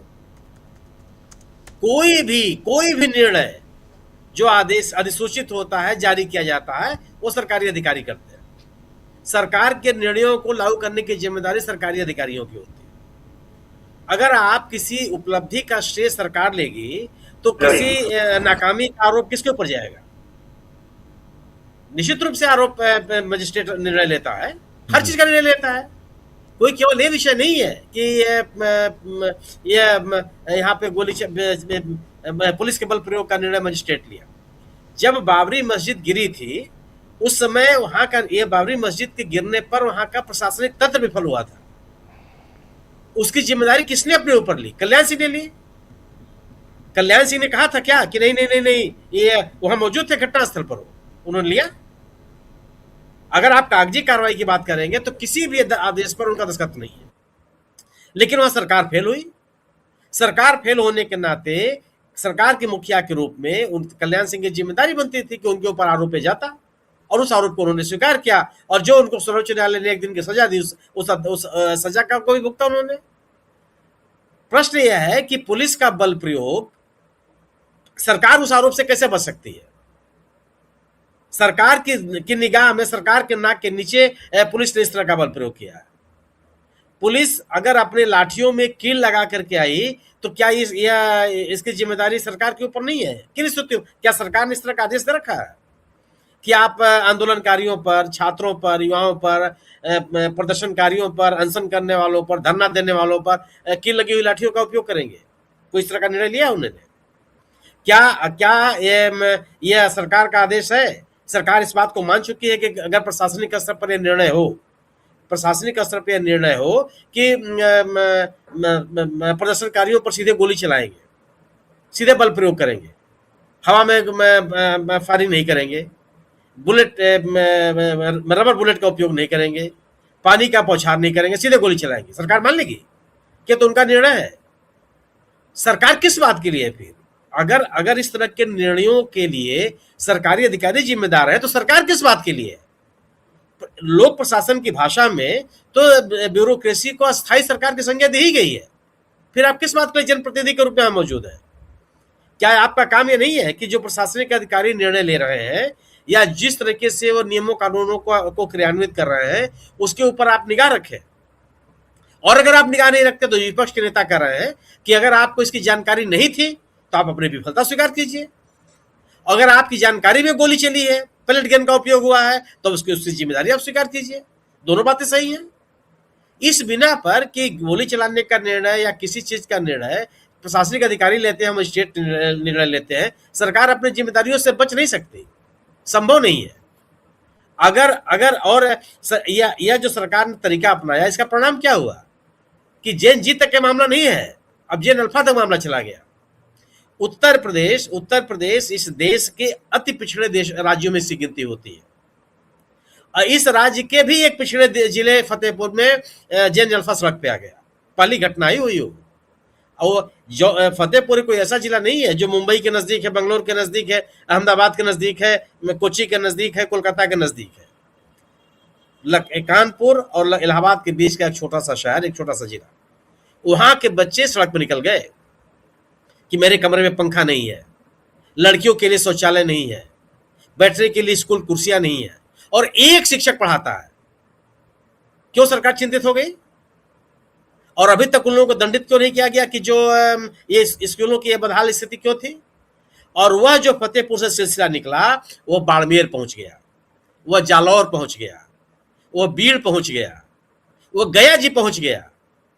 ये जेन अल्फा सड़कों पे आ गई है। इस सरकार बात करेगी कि अब आप कर सकते, इस जिस देश में 1 लाख से अधिक स्कूल ऐसे हैं जहां एक शिक्षक काम कर रहा है, तो शिक्षा सचिव इसके लिए जिम्मेदार है, सरकार की जिम्मेदारी कोई नहीं है। किस बात, फिर सरकार किस बात के लिए है? सरकार की जिम्मेदारी बनती है, अगर ये गाली गलौज को लेकर, निश्चित रूप से गाली गलौज का समर्थन नहीं किया जा सकता, लेकिन हिंसा से बड़ी गाली कौन है? गाली एक शाब्दिक हिंसा है, लेकिन गोली चलाना, लाठियों से पीटना, पत्थर चलाना, आंसू गैस से गोले छोड़ना, इसका समर्थन करते हैं आप? प्रश्न यह है कि आप उन हालातों पे चर्चा क्यों नहीं करना चाहते हैं जिनके कारण से लड़कों को गाली देना पड़ा। ये तो वही लड़के हैं। नहीं, इसमें ये भी है सुनील जी, ये देश के गद्दारों को गोली मारो, डैश डैश डैश। मैं वही कहने जा रहा हूँ जी राजीव जी, वही कहना। और वो तो छोड़िए, आपने 5 करोड़ की गर्लफ्रेंड, यह क्या सुभाषित वाक्य है? कांग्रेस की विधवा या कोई ये किसी के सम्मान में कहा गया शब्द है? ये आपके बैल खोल ले जाएंगे, मंगलसूत्र उठा ले जाएंगे, या किसी के लिए इन शब्दों का प्रयोग किया जाना उसका सम्मान करना है? किन किन शब्दों का प्रयोग किया गया? और यह कोई छोटे लोगों ने नहीं किया है। प्रधानमंत्री के खिलाफ निश्चित रूप से आप किसी की आलोचना कर सकते हैं, गाली गलौज बिल्कुल नहीं किया जाना चाहिए, लेकिन गाली गलौज से बड़ा सवाल यह है कि यह हालात किन स्थितियों में पैदा हुआ, इस पर बात होनी चाहिए। आप यह नैरेटिव नहीं बना सकते हैं कि साहब सड़कों पे प्रदर्शन करने से जो संवैधानिक संस्थाएं हैं वो कमजोर होती हैं। तो कहां जाए लोग? कौन सा ऐसा लोकतांत्रिक व्यवस्था है जहां लोगों को सड़कों पर प्रदर्शन करने की इजाजत नहीं है या नहीं मिलनी चाहिए? कोई संसद के भीतर प्राइम मिनिस्टर का न आना, यह संसद की गरिमा के साथ खिलवाड़ है। विपक्षी सदस्यों द्वारा उठाए गए सवालों का जवाब न देना, यह संसदीय गरिमा के खिलाफ है। विपक्ष के नेता के अधूरे भाषण के बावजूद विधेयक का पारित हो जाना, यह संसदीय गरिमा के खिलाफ है। कोई सांसद गेरुआ वस्त्र पहन करके चला आया, यह संसदीय गरिमा के खिलाफ नहीं है। अगर आप व्यंग को बर्दाश्त नहीं करेंगे, आलोचना को बर्दाश्त नहीं करेंगे, लघु नाटकों को बर्दाश्त नहीं करेंगे, तो किस समाज में रह रहे हैं आप? किस तरह का माहौल बनाना चाहते हैं? क्या देश के लोग इसको स्वीकार कर लेंगे? संभव ही नहीं है। अब सवाल अगर ये बात आएगी कि जो मोदी सरकार कितनी घिरी हुई है, आप हमेशा घिरे रहेंगे अगर आप जनता के सवालों के साथ अपने आप को नहीं जोड़ कर रखेंगे। और घिर जाने का सवाल इसलिए भी गंभीर हो गया इस सरकार के ऊपर कि सरकार ने जनाधार को बनाए रखने के लिए जो व्यूह रचना की थी, इन युवाओं ने उस व्यूह रचना को एकदम खारिज कर दिया, धराशाही कर दिया, उसके अस्तित्व को समाप्त कर दिया। इस सरकार की व्यूह रचना थी सांप्रदायिक ध्रुवीकरण। इस सरकार की भी रचना थी बहुसंख्यक समाज की राजनीति करना, बहुसंख्यक समाज में एक डर का भय पैदा करना, एक काल्पनिक दुश्मन बना करके रखना। इन युवाओं ने सबको खत्म कर दिया और कहा कि सरकार का काम गवर्नेंस है, और गवर्नेंस के मुद्दों पर अगर सरकार बात नहीं करेगी तो निश्चित रूप से सरकार को जवाबदेह होना पड़ेगा। अगर आप स्मार्ट सिटी की बात करेंगे और 1 लाख स्कूलों को बिना शिक्षकों एक शिक्षक के बदौलत चलाएंगे, उसके बाद भी जनता का और आम लोगों का आपके पर सिरे टपकेगा। आप सांसदों को गांव लेने की, गांव को गोद लेने की बात करते रहे, किसी स्कूल के गोद लेने की बात आपने क्यों नहीं की? दिन प्रतिदिन शिक्षा की कीमत, शिक्षा का खर्च देश में बढ़ता चला जा रहा है, और आप जो देश के बजट का हिस्सा है शिक्षा पर, वो लगातार कम होता चला जा रहा है। उसके बाद आप चाहते हैं कि युवा आपके साथ आपके समर्थन में खड़े हो जाए, आपका गुणगान करने लगे। वो स्थितियां इस तरह से, जो स्थितियां बनी है उसके लिए सरकार खुद जिम्मेदार है। सरकार को हमेशा ये लगता रहा है कि वह गवर्नेंस के मुद्दे को छोड़ करके किसी मुद्दे को बात करे। इसीलिए आप देखिए, जब भी बात करेंगे ये, अगर आप फ्यूल का, पेट्रोल और डीजल का उपयोग नहीं कम करेंगे तो वह देशभक्ति का प्रमाण होगा। इस शब्दावली से नहीं चलती है चीजें, बहुत दिनों तक आप उसको टिका के रख नहीं सकते। आज जो युवा जेन जी और जेन जी से आगे जेन अल्फा सड़कों पे उतरे, किसी भी व्यक्ति ने, किसी भी समूह ने अपने मुद्दों को छोड़कर के किसी अन्य मुद्दे की बात नहीं की। शिक्षा की बात कर रहे हैं, रोजगार की बात कर रहे हैं, प्रश्न पत्र लीक होने की बात कर रहे हैं, माफिया राज की बात कर रहे हैं, समय से विज्ञापन न आने की बात कर रहे हैं, समय से रोजगार न मिलने की बात कर रहे हैं। ये जिम्मेदारी किसकी है?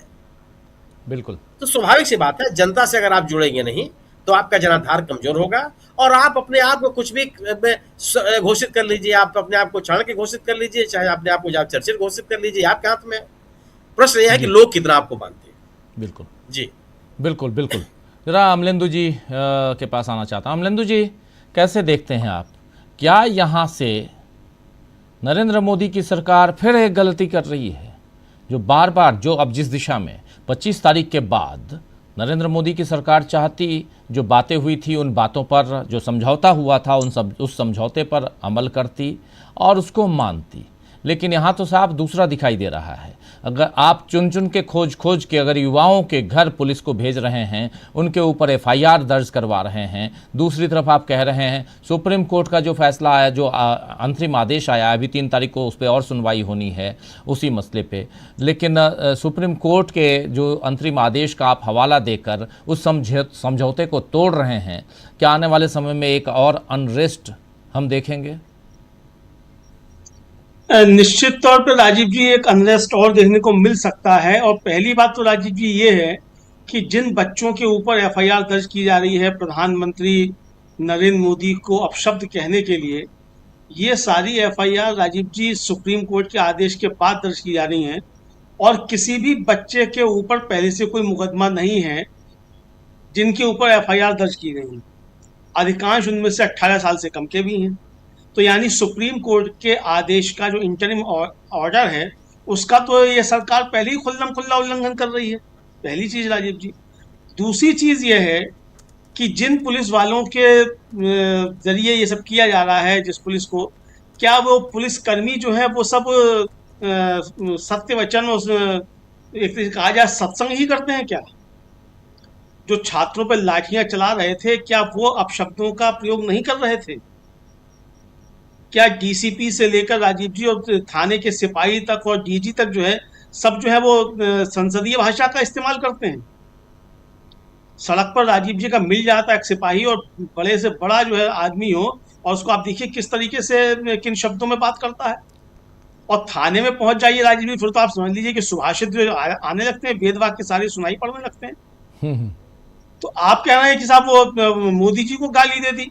मोदी जी तो कहते हैं कि वो तो खाते हैं रोज 2.5 किलो गाली, तो अगर एक गाली और खा ली 2.5 किलो में, तो एक गाली और पड़ जाएगी, तो कौन सी मुसीबत आ जाएगी?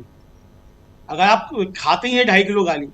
राजीव जी, अन्ना आंदोलन जब शुरू हुआ तब से लेके और अब तो खैर कम हो गया, आप देख सकते हैं कि हम लोगों की, खासतौर से आप मेरी टाइमलाइन जाकर फेसबुक की आप देख सकते हैं, 90 किलो गालियां रोज मुझको दी हैं भाई, इन्हीं संघियों ने और अन्ना के चेलों ने। 90 किलो, मोदी जी तो 2.5 किलो खाते हैं, 90 किलो गालियां रोज मुझको दी। तो मैं क्या करूं, मैं भी एफआईआर दर्ज कराऊं सब जा करके? तो मैं तो एफआईआर दर्ज कराने का ही हो जाऊंगा, रोज मुझको जो है 90 किलो एफआईआर दर्ज करानी पड़ेंगी। तो दूसरी बात राजीव जी, ये गालियां दी क्यों जाती हैं, इस पर भी बात कर ली जाए। एक तो गाली दी जाती है राजीव जी, जो ताकतवर होता है वो जो अपनी ताकत का इस्तेमाल करता है तो वो कमजोर के ऊपर गाली का इस्तेमाल करता है, जैसा कि 90 करोड़ की क्या 50 करोड़ की गर्लफ्रेंड, कांग्रेस की विधवा, ये सारी चीजें जो है ये ताकतवर इस्तेमाल करता है। दूसरा कमजोर इस्तेमाल करता है, जो ताकतवर से लड़ नहीं पाता, उसके कान पे चनकट नहीं लगा पाता, वो गाली का इस्तेमाल करता है। तो बच्चे जो गाली का इस्तेमाल कर रहे थे राजीव, ये ताकतवर तो थे नहीं, कमजोर थे। तो ये बच्चे इस्तेमाल कर रहे थे जो अपनी बात जो है नहीं पहुंचा पा रहे थे, जो चौराहे पर नहीं ढूंढ पा रहे थे, जिसने कहा था कि 50 दिन बाद मुझे चौराहे पर ढूंढ लेना, तो जो चौराहे पर नहीं मिल रहा था उसके लिए इन शब्दों का प्रयोग कर रहे थे। तो ये एक चीज है राजीव जी। तीसरी बात ये है कि गालियां तो हमारे समाज में रची बसी हैं, समाज में कौन सी गाली नहीं। लेकिन अब ठीक है कि आप सार्वजनिक तौर पे गालियों का इस्तेमाल नहीं करेंगे, ठीक है, उसको नहीं करेंगे। लेकिन राजीव जी, किसी की माँ को जो है टेलीविजन पे आकर भाजपा का प्रवक्ता आप शब्दों का प्रयोग करे, और आज तक वो भाजपा का प्रवक्ता बना हुआ है, और आप अगर भाषण देंगे गालियों के ऊपर, तो ये तो नहीं चलेगा मोदी जी। उस प्रवक्ता को निकालो, उस पर एफआईआर दर्ज कराओ, जेल भेजो उसको जिसने कांग्रेस के प्रवक्ता की मां को गाली दी थी, अभी भी आपका प्रवक्ता है वो। तो ये राजीव जी, अब जो आपका राजीव जी सवाल था, मूल सवाल जो था कि क्या एक और अनरेस्ट तैयार कर रही है सरकार, गलतियां कर रही है। मुझे लगता है राजीव जी की सरकार जो है गलतियों का पुतला है, और इसको भरोसा ये है कि हिंदू मुसलमान और ज्ञानेश कुमार के जरिए ये सरकार में बने रहेंगे, फिर भी सरकार बना लेंगे। इनको अभी भी यह भरोसा नहीं हो पा रहा है कि जैन जी ने जिस तरीके से इनकी भद्रा उतारी है राजीव जी, 20 जुलाई से लेके और 26 जुलाई तक 5-7 दिनों में, खास तौर से एक हफ्ते में, इनको अभी भी ये समझ में नहीं आ रहा है कि हवा बह किस तरफ रही। ये समझ ही नहीं पा रहे हैं कि अब ज्ञानेश कुमार के दम पे और हिंदू मुसलमान के दम पर सरकार नहीं चल सकती, ना बन सकती है। ये राजीव जी जिस दिन समझ में आ जाएगा तो ये गलतियां करना छोड़ देंगे, लेकिन अभी भी इनको यही लगता है। तो सीधी सी बात राजीव जी ये है कि ये सरकार जो है, देखिए, एक तो पहले आपने अपना आदमी ला के आमना अनशन पर बैठा दिया, अब जो भी आपके उसके साथ डील हुई होगी, तो एक तो आपने जो था वो पहले जो था वो पंचर करने की कोशिश की आंदोलन को, और वो आंदोलन पंचर जब नहीं हुआ, उल्टी सारी तदबीरें पड़ने लग गई, तब फिर आपने दूसरे तरीके से इस्तेमाल करना शुरू कर दिया। और जैसा कि कहा गया राजीव जी कि भाई अगर आपने धर्मेंद्र प्रधान का इस्तीफा पहले ही करा दिया होता, सोनम वांगचुक का अनशन ना आपने पढ़ने दिया होता, अपने ही आदमी को इस तरीके से आपने उठाकर चादरों में लपेट के ना पटका होता, तो ये आगे चीज बढ़ती नहीं। तो सारी चीजें तो आप खुद करते रहे, और आप दोष देंगे छात्रों को और दोष देंगे आप विपक्ष को, तो ऐसे कैसे काम चलेगा। तो जो गलतियां राजीव जी लगातार की जा रही है, मुझे लगता है सरकार जो है इन गलतियों से कोई सीख लेने को तैयार नहीं है। अब अमित शाह जी सदन में नहीं आ रहे, भाई कब तक आखिर आप सदन में नहीं आएंगे? सदन में तो आना ही पड़ेगा ना किसी दिन। और आप गृह मंत्री भी हैं, नंबर 2 के आप व्यक्ति बताए जाते हैं सरकार के अंदर, बताया जाता है कि आपके में ना कोई पत्ता नहीं हिलता है। तो अब राजीव जी, अगर आपका मोदी जी के बाद सबसे ताकतवर मंत्री जो है उसकी ये स्थिति हो जाए कि वो सदन में नहीं पहुंच पाए, तो सरकार तो अपने आप कमजोर हो चुकी है, तो खुद आप बता रहे हैं। तो ये राजीव जी, मुझे लगता है कि सरकार जो गलतियां कर रही है और ये सबक लेने को तैयार नहीं। बिल्कुल बिल्कुल आप सही कह रहे हैं। ये तो किस दिशा में जा रहा है, जरा स्वामी जी आगे दिशा क्या है फिर? देखिए राजीव जी, दिशा तो ये है, आवाज आ रही है मेरी? जी जी जी जी, अच्छे से।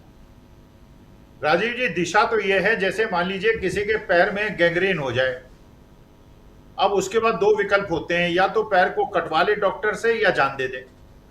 अब या तो शाह साहब को बचा लें या सरकार को सरेंडर कर दें, सरकार जाएगी या शाह साहब जाएंगे, या शाह साहब आ जाएं संसद के अंदर और जवाब दे दें।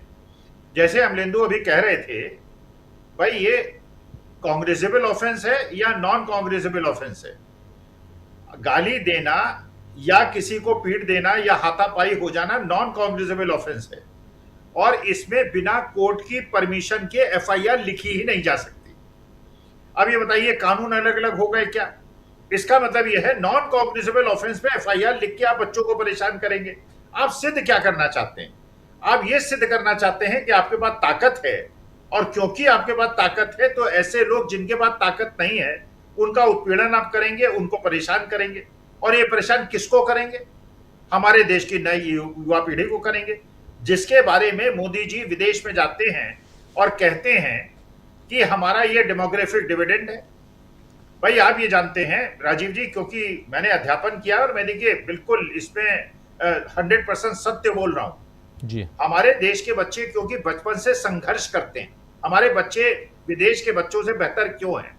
विदेश के बच्चों को हर चीज जो है वो तश्तरी में सजा के दे दी जाती है। हमारे देश के बच्चों को सड़क भी पार करनी होती है तो स्ट्रेटेजी बनानी पड़ती है। यहाँ लाल बत्ती होती है तो भी कार क्रॉस कर जाती है, कार है, स्कूटर है, मोटरसाइकिल है, पैदल, उनमें होड़ लगी रहती है, कौन सड़क को पहले पार कर ले। तो हमारा देश का जो बच्चा है वो स्ट्रगल में जीता है, वो स्ट्रगल जानता है, वो लोहे में, वो आग में तपता है, इसलिए हमारे देश का बच्चा बेहतर है। उसको आप कुंठित क्यों करना चाह रहे हैं? सरकार का काम क्या अपनी नई पीढ़ी को, आने वाली पीढ़ी को कुंठित करना है? ये जो हमारे जेनजी हैं और जेन अल्फा हैं, आप उनके ऊपर उत्पीड़न क्यों कर रहे हैं? उनके माँ बाप को परेशान क्यों कर रहे हैं? उन पे दबाव क्यों डाल रहे हैं? भाई हमारा देश का बच्चा, अगर मान लीजिए सरदार भगत सिंह की माताजी या पंडित चंद्रशेखर आजाद की माताजी या अशफाक उल्लाह खां की माताजी कह देती कि नहीं तुम लोग 18-20 साल के लड़के हो, तुम देश के लिए नहीं लड़ोगे, अपने घर में बैठे रहो क्योंकि पुलिस तुम्हारे घर में आ गई। क्या कहा था सरदार भगत सिंह ने जब माताजी उनके मिलने गई थी?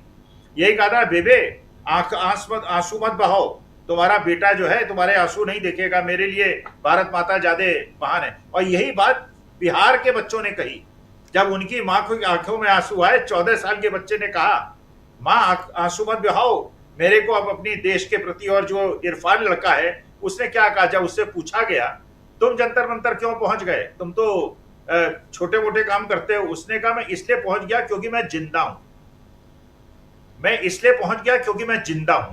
देखिए जो लोग मर गए, जिनकी आत्मा मर गई, जो अपने बच्चों के साथ नहीं खड़ा है, मैं उसके बारे में बात नहीं करता। मैं ये मानता हूं कि मेरे देश की ये नई पीढ़ी, ये युवा, हमें इन्हें प्यार देना है, इनको मार्गदर्शन देना है, क्योंकि हमें अपनी भारत माता से प्यार है। और जिन लोगों को भारत माता से प्यार नहीं है, जो देशद्रोही, जो देश विरोधी लोग हैं, वही इन नए बच्चों को, नई पीढ़ी को कुंठित करेंगे, उन्हें डराएंगे, उन्हें दबाएंगे, उन पे FIR लिखाएंगे और उसके बाद उनके माता पिता को परेशान करेंगे। दीपिका की मदर भी रो रही हैं, पिताजी भी रो रहे हैं कि अपने बच्चे के लिए डर लग रहा है। अरे भाई क्यों डर लग रहा है? तुम्हारा बच्चा जो है देश के लिए काम कर रहा है, देश के जेनजी के लिए काम कर रहा है। और दीपिका ने भी अब कह दिया है कि हम राहुल गांधी के साथ मिल के काम करेंगे। और यही बात देखिए जो बड़ी अच्छी कही ये सौरभ दास ने, बिल्कुल सही बात की। नॉन कॉग्निजेबल ऑफेंस है भाई, नॉन कॉग्निजेबल ऑफेंस पे बिना कोर्ट की परमिशन के। और बिल्कुल अमलेंदु ने सही बात करी, डिफेमेशन फाइल कर दीजिए। अरे यार गालियां अमलेंदु को भी 80 किलो रोज मिलती हैं, मुझे भी 80 किलो रोज मिलती हैं। अब FIR ही, हमारी FIR कोई पुलिस थाना लिखेगा नहीं। और इन लोगों की FIR जो है बिना कोर्ट की परमिशन के, जबकि कोर्ट उसके लिए परमिशन नहीं देता है। तो देखिए ये बच्चों को कुंठित करने और हमारे देश के भविष्य को कुंठित करने का ये चल रहा है, इसको झेल नहीं पाएंगे ये बच्चे जो हैं। एक बार बिल्कुल बंदर की तरह होते हैं, हम लोग भी बंदर की तरह थे अपने बचपने में। जितना मना करोगे, जितना इनको परेशान करोगे, उतना ज्यादा लड़ेंगे और उतने ज्यादा उत्तेजित होंगे। इनके सामने झुक जाओ, इनकी बात मान जाओ, इन्हें प्यार से बात कर लो। और इन्हें ज्यादा अगर परेशान करने की कोशिश की तो तुम्हारी सत्ता उखड़ जाएगी। या तो तुम्हें अमित शाह का सेक्रीफाइस करना होगा या अपनी सरकार का सेक्रीफाइस करना होगा। बिल्कुल आप सही कह रहे हैं, बिल्कुल। दोस्तों इस कार्यक्रम के तुरंत बाद एक पॉडकास्ट देखिए। जंतर मंतर पर सिर्फ और सिर्फ क्या CJP थे, यानी कॉकरोच जनता पार्टी, या कुछ और लोग थे? वाम दलों में आपको पता है कितने थे। वहाँ पर आयशा और आयशा की चीफ नेहा बोरा खुद थीं, उनके 5 साथी और थे जो आमरण अनशन पर बैठे थे। उनके अलावा SFI, AISF और KYS क्रांतिकारी युवा संगठन जो है, दिशा, ये सब थे। इन सब का क्या रोल था और ये कैसे आ गए, जंतर मंतर का आंदोलन कैसे बना, इन सब पर एक शानदार पॉडकास्ट इस कार्यक्रम के तुरंत बाद आप देखेंगे। और देखिए ज़रूर हमारे साथ जुड़ के। लेकिन अभी इस कार्यक्रम को आगे बढ़ा रहे हैं हम। जल्दी से प्रशांत जी आपके पास आना चाहता हूं। प्रशांत जी, हम चर्चा कर रहे हैं और बहुत गंभीर चर्चा, जिसमें बात ये अनरेस्ट की कर रहे हैं। जिस ढंग से नरेंद्र मोदी पहले वो बचाते रहे अपने कैबिनेट के साथी धर्मेंद्र प्रधान को, अब क्या सचमुच उसी ढंग से अब अमित शाह को बचाने की कोशिश हो रही है? देखिए ये जो युवाओं का आंदोलन है, इसकी सबसे बड़ा जो उपलब्धि है वो धर्मेंद्र प्रधान का इस्तीफा नहीं है। उसकी सबसे बड़ी उपलब्धि है कि इस देश से हिंदू मुसलमान वाली एक नकली पॉलिटिक्स खत्म हो गई। इस देश से एक नकली मीडिया, जो नफरत फैलाने वाला मीडिया है, गोदी मीडिया, उस मीडिया की अब कोई हैसियत नहीं रह गई। तो नरेंद्र मोदी की अब राजनीति का ये अंतिम पड़ाव है। और नरेंद्र मोदी के साथ अमित शाह भी। अमित शाह कोई कभी भी मास लीडर नहीं रहे। जब वो गिरफ्तार हुए थे तो उनके 100 लोग भी सड़क पर नहीं आए थे, याद होगा आप लोगों को।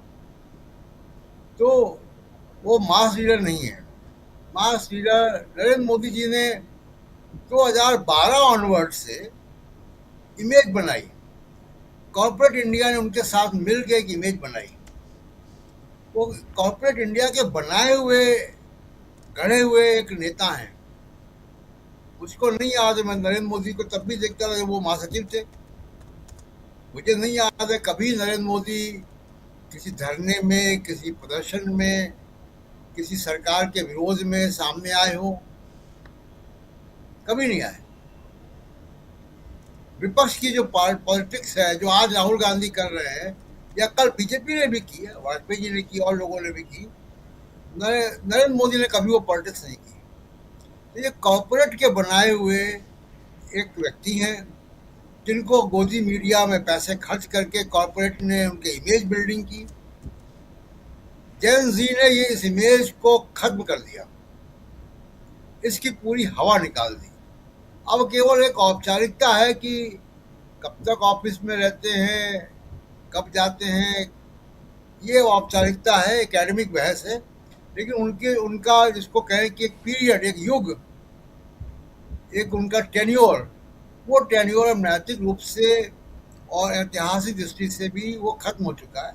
अब पूरी जनरेशन उनके खिलाफ है और ये देश अब नए तरीके की राजनीति जो है वो यहाँ पे विकसित होगी, जिसमें पढ़े लिखे, समझदार, अहिंसक नेताओं की जो है वो इज्जत होगी और कम पढ़े लिखे या आपराधिक पृष्ठभूमि से आने वाले लोगों का बोलबाला अब नहीं होगा।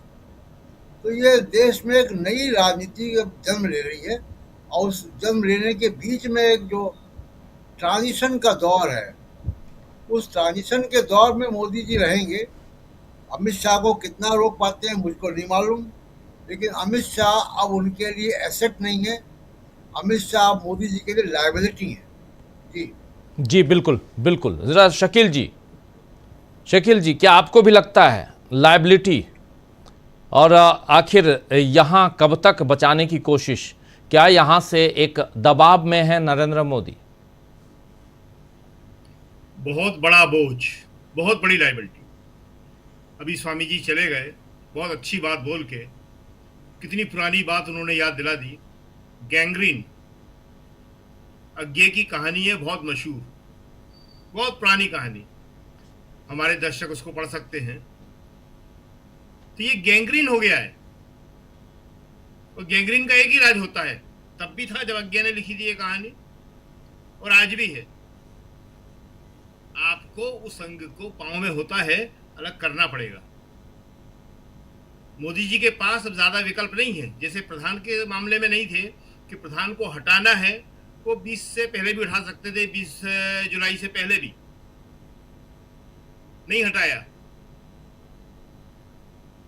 और ऊपर इतने आरोप हैं कि अब उन्हें बचाना मोदी जी के लिए बहुत मुश्किल हो जाएगा।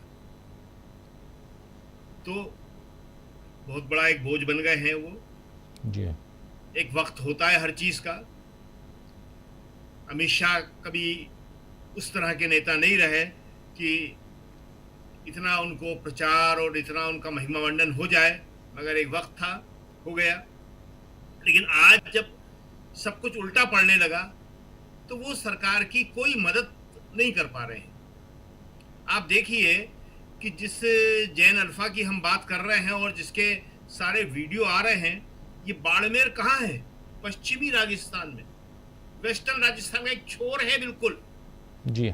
रेत से भरा हुआ, रेत के धोरे कहते हैं वहां पे, वहां पे छात्र आंदोलन कर रहे हैं उत्तर प्रदेश में। और बहुत दुख की बात है राजीव जी, डर की भी बात है।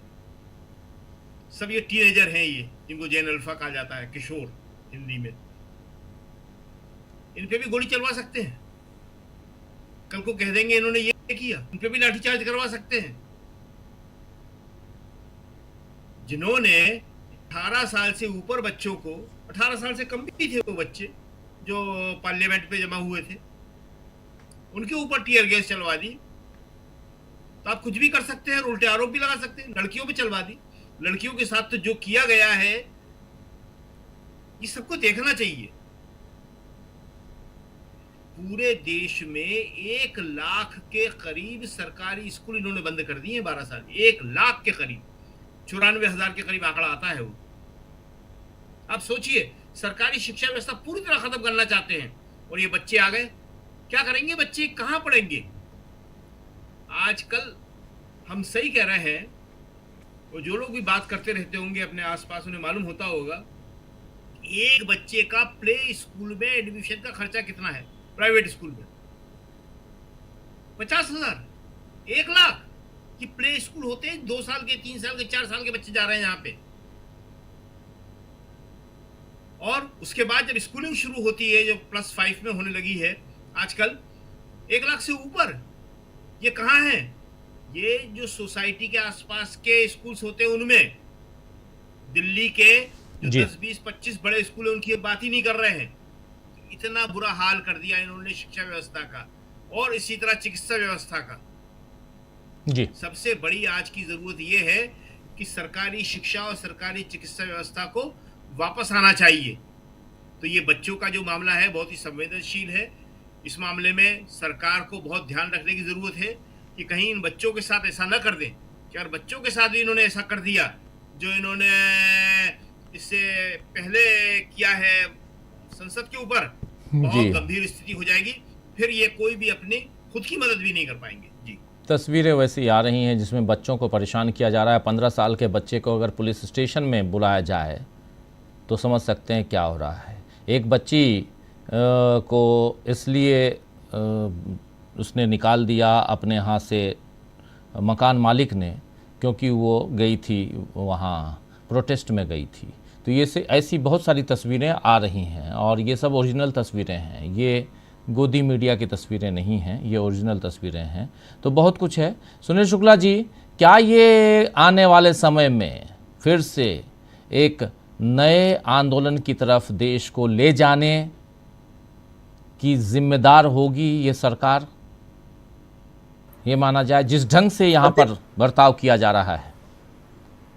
फतेहपुर में जो हुआ वह इस आंदोलन का विस्तार नहीं है। गया जी में जो विद्यार्थी सड़कों पर निकल आए, यह इस आंदोलन का विस्तार नहीं है। बाड़मेर और बीर और जालौर में जो बच्चे अपने स्कूलों से निकल के बाहर चले आए अपनी समस्याओं को लेकर, क्या यह इस आंदोलन का विस्तार नहीं है? जिन मुद्दों को लेकर के, जिन समस्याओं को लेकर के छात्र सड़कों पे उतरे हैं, उनको आपको उसका समाधान खोजना पड़ेगा। इस सरकार ने बड़े हावा डाबा के साथ बड़ा शोर बचा करके एक वो संशोधन विधेयक लेकर के आई। विपक्ष के नेता के भाषण पूरा न होने के बावजूद हल्ले गुल्ले में उसको पास भी करा लिया। परिणाम क्या हुआ? इस आंदोलन से जुड़ा हुआ कोई भी समुदाय क्या उस विधेयक से, उस बिल के पारित हो जाने पे प्रसन्न हो गया? सबने विरोध किया कि जो हम मांग कर रहे हैं उस मांग का तो कोई समाधान ही नहीं बता रहे हैं। आप वो कार्रवाई बता रहे हैं, वो आश्वासन हमको दे रहे हैं जो प्रश्न पत्र लीक होने के बाद आप करेंगे। हम तो प्रश्न पत्र लीक होने को ही रोकना चाहते हैं। और अब ये बड़ा सवाल है। अभी हम और आप जब बात कर रहे हैं तो उधर उड़ीसा में एक मेडिकल कॉलेज का पेपर लीक हो गया। बिल्कुल, क्या है ये? कौन करेगा इसको? आज तक आप और उड़ीसा कौन सा राज्य है? वहां नवीन पटनायक मुख्यमंत्री नहीं है, वहां भारतीय जनता पार्टी मुख्यमंत्री है। भारतीय जनता पार्टी की सरकार है, मांझी साहब वहां के मुख्यमंत्री है। आप इन जिम्मेदारियों को स्वीकार नहीं करेंगे। स्कूल बंद होते चले जाएंगे, शिक्षा निरंतर महंगी होती चली जाएगी, शिक्षा का निजीकरण बढ़ता चला जाएगा, शिक्षा के मध्य में दिए जाने वाले धनराशि की कटौती होती जाएगी, शोध के लिए दिए जाने वाले जो चलाए जा रहे हैं जो कार्यक्रम है वो बंद कर दिए जाएंगे, एकल शिक्षक की व्यवस्था को आप लाखों स्कूलों में संचालित करेंगे और आप उम्मीद करेंगे कि विद्यार्थी आपसे संतुष्ट हो जाए। क्यों हो जाएंगे? और आप ये जो कुछ जिनका आपने उल्लेख किया कि किसी मकान मालिक ने किसी लड़की को अपने घर से निकाल दिया, अरे उन्होंने एक ने निकाला और 10 तैयार हो जाएगा रखने के लिए। समाज इस तरह से आप सामने आ चुका है। इस आंदोलन में शरीक होने वाले लोगों में कम से कम 50% विद्यार्थी ऐसे थे जिनके अभिभावक वहां मौजूद थे। अब ये स्थिति नहीं रह गई है कि कोई छात्रा अगर आंदोलन कर रही है तो उससे लोग दूरी बना लेंगे। समर्थन देने के लिए सामने है लोग और कह रहे हैं कि हमने समर्थन किया। अगर सरकार अपने रवैये को बदलती नहीं है, अगर सरकार छात्रों के मन में उपज रहे सवालों का जवाब नहीं देती, तो नैरेटिव बना करके आप इनको कमजोर नहीं कर सकते। आप यह विषय बना करके कि आप जो घायल पुलिसकर्मी हैं उनके बच्चों को आप सामने ले आइए कि साहब इनकी ही बात कीजिए। अरे बिल्कुल बात कीजिए, लेकिन पहले बात ये कीजिए कि यह हिंसा का वातावरण बना क्यों, जिससे पुलिसकर्मी भी घायल हुए, छात्र भी घायल हुए। इसमें भी सवाल कीजिए कि थानों में जो अंडर कस्टडी लोगों की मृत्यु हो जाती है उसके लिए कौन जिम्मेदार है? वो पुलिसकर्मी कहाँ है जिनको फर्जी मुकदमे में फंसा दिया जाता है, और फंसाने वाले जो पुलिसकर्मी है वो कहाँ है? बिल्कुल बहस कीजिए, किसी भी हिंसा का समर्थन मत कीजिए आप जी। लेकिन आप ये जरूर बताइए कि हिंसा के हालात बने क्यों। इन सवालों से एक नई तरह की बात छेड़ करके अगर आप ये सोचते हैं कि इस आंदोलन का या बच्चों में उपज रहे जो नाराजगी है वो खत्म हो जाएगी, वो संभव नहीं है। क्यों? कि जो नाराजगी उत्पन्न होने के कारण है वो मौजूद है, उसमें सरकार बात करने के लिए तैयार नहीं है। अगर कोई सरकार ऐसी है जो बंद होते हुए स्कूलों को लेकर के भी चुप्पी साधे रहे और उम्मीद करे कि वहां का युवा, वहां का छात्र, वहां के विद्यार्थी चुपचाप अपने घरों में बैठे रहे, उनमें कोई हलचल ना हो, तो फिर वो बड़े मुगालते में। वह दौर नहीं है। ये ऐसे विद्यार्थी हैं जो सड़कों पर निकलेंगे जी, चाहे वो प्राइमरी स्कूल के विद्यार्थी हो, चाहे मेडिकल कॉलेज के विद्यार्थी हो, चाहे इंजीनियरिंग कॉलेज के विद्यार्थी हो। सरकार को सोचना पड़ेगा कि आखिर क्यों ऐसे हालात बन गए कि हजारों की संख्या में इंजीनियरिंग कॉलेज बंद हो गए, प्रबंधन संस्थान बंद हो गए, निजी कॉलेजों की व्यवस्था इतनी खराब क्यों है, वहां फैकल्टी क्यों नहीं है। शिक्षा की अनदेखी करने वाली सरकार लोकप्रिय नहीं हो सकती। इतिहास के किसी दौर में लोकप्रिय नहीं हुई है, यह भी नहीं रहेगी। जी बिल्कुल बिल्कुल बिल्कुल। अमलेंदु जी क्लोज करेंगे। अमलेंदु जी देखिए राजीव जी, परिस्थितियां तो अब खैर खराब हैं ही पूरे देश भर में जिस तरीके से, लेकिन सरकार को भी समझना पड़ेगा कि परिस्थितियां अगर इतनी खराब हो रही हैं तो आप कर क्या रहे हैं। 12 वर्षों से जो आप कर रहे थे अब तक आपको देश बर्दाश्त कर रहा था, लेकिन राजीव जी एक सीमा होती है बर्दाश्त की। अब वो शायद बर्दाश्त की सीमा से आप बाहर जा चुके हैं, ये सरकार को समझना पड़ेगा। अपने क्रियाकलाप सुधारने पड़ेंगे, तानाशाही के बल पर अब आप नहीं आगे टिक सकते, ये समझना पड़ेगा। और राजीव जी, जब चुना था सरकार को, चाहे जिन्होंने भी चुना, जिन्होंने वोट दिया, तानाशाही के लिए तो राजीव जी कम से कम उन्होंने भी नहीं चुना था जिन्होंने वोट दिए थे कि आप तानाशाही लागू करेंगे। और राजीव जी, ये जो जेनजी पीढ़ी आई जिसने जो थे सारे यहाँ नारे लगाए, उनमें से राजीव जी मोस्टली वो लोग थे जिनके परिवार के लोग जो है बीजेपी के सदस्य हैं या बीजेपी के कर्ता धर्ता हैं, और उनके मतलब अगली पीढ़ी जो बीजेपी की पक्की जो है वो समर्थक रही है। अधिकांश लोग जो थे वही थे। तो ये तो राजीव जी आत्मचिंतन का विषय होना चाहिए कि आखिर ऐसा क्या मसला है कि हमारा जो मतदाता है उसके परिवार के अंदर हमारे खिलाफ जो है विद्रोह की स्थितियां पैदा हो रही हैं।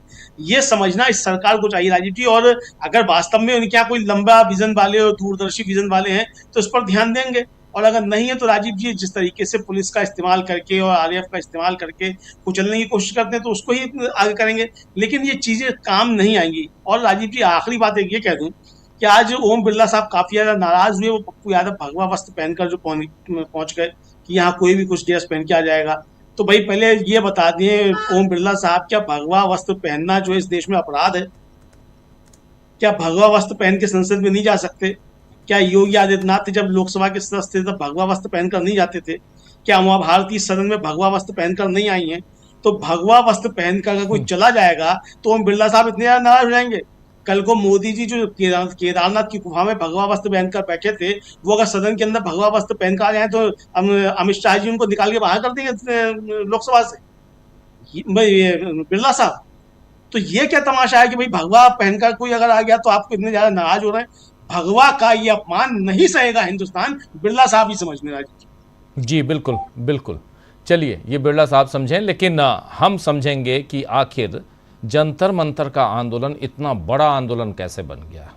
अभी इस कार्यक्रम के तुरंत बाद बहुत बहुत शुक्रिया अमलेंदु जी, बहुत शुक्रिया सुनील जी, बहुत बहुत शुक्रिया शकील जी और प्रशांत जी साथ में जुड़े थे।